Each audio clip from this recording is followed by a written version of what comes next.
Coran, est-ce que c'est juste un livre ancien parmi tant d'autres, ou est-ce qu'il y a vraiment quelque chose de différent? Pendant des siècles, on a entendu tout et son contraire. Mais aujourd'hui, on a un outil complètement nouveau pour y réfléchir, c'est l'intelligence artificielle. Et devine quoi? L'intelligence artificielle, elle lit, elle compte, elle compare. Mais surtout, elle n'a pas de parti pris. Alors je me suis dit, si on lui confiait le Coran, si elle analysait ce texte mot par mot, sans émotion, sans foi, sans filtre, et qu'elle me dise juste « Hey, voilà ce que j'ai trouvé ». Je vais être honnête avec toi, ce que j'ai découvert m'a scotché. Et c'est exactement pour ça que je fais cette vidéo. L'intelligence artificielle comme ChatGPT peut lire le Coran en arabe dans sa version originale, sans biais de traduction. Le Coran, c'est un texte vieux de plus de 1400 ans, révélé oralement, fragment par fragment, sur 23 années. Pas de manuscrit structuré, pas de relecture finale, pas d'ordinateur ou de correcteur automatique. Et pourtant, il est resté intact, mot pour mot, récité par cœur, appris dans le monde entier des générations durant. Mais ce qui m'a le plus surpris, c'est que certaines personnes affirment depuis des années que le Coran cacherait des structures internes, des schémas invisibles que seuls les chiffres peuvent révéler, des équilibres numériques impossibles à inventer sans technologie. Alors j'ai tenté moi-même l'expérience. J'ai demandé à plusieurs intelligences artificielles d'analyser le texte en arabe, à la source, sans passer par de la traduction, et de compter certains mots-clés.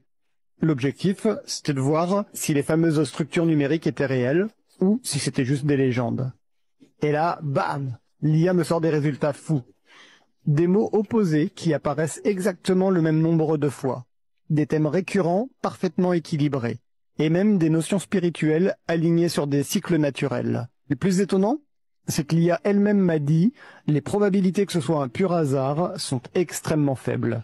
Et là, je me suis dit, ok, on va creuser ça. Tu veux des exemples? Accroche-toi. D'abord, le temps est littéralement inscrit dans le texte. On va commencer par cet exemple simple, basique, mais quand même incroyable. Le mot « jour » apparaît 365 fois dans le Coran, une fois pour chaque jour de l'année. Et le mot « mois » 12 fois, comme dans notre calendrier solaire.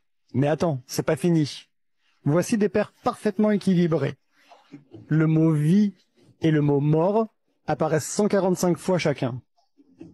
Anges et démons apparaissent 88 fois. Cette vie et l'au-delà apparaissent 115 fois chacun. Le mot paradis, lui, apparaît 77 fois, et le mot enfer, 77 fois aussi. Les mots homme et femme apparaissent 24 fois chacun, et ces mots sont dispersés partout dans le Coran. Pas côte à côte, pas dans les mêmes chapitres, mais au final, le compte est exact. C'est comme si chaque mot avait été placé à sa place exacte sans jamais déséquilibrer le reste. Et vraiment, ce texte n'a jamais été modifié, c'est le même depuis 1400 ans.